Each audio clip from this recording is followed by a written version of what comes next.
Let's genuinely send a real file to the server with fetch and form data and have the server confirm exactly what it received.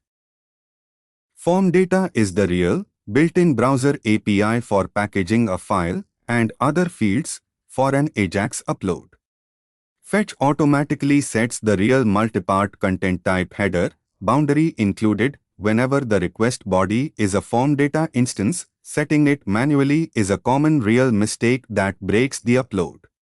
The file object itself already carries real properties like name and size before anything is even sent, and the server's real response should confirm exactly what it received, not just assume the upload worked.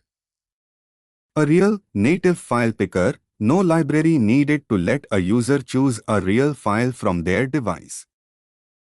This real event fires the instant a file is genuinely selected. This real file object already has genuine .name, .size, and .type properties straight from the OS before any network request happens. This real container is what packages the file for upload in the exact format a server expects. This real call attaches the actual file bytes under the field name note. Same fetch function as every other episode. Uploads don't need a special API. Same real post method used for sending any other kind of data to the server.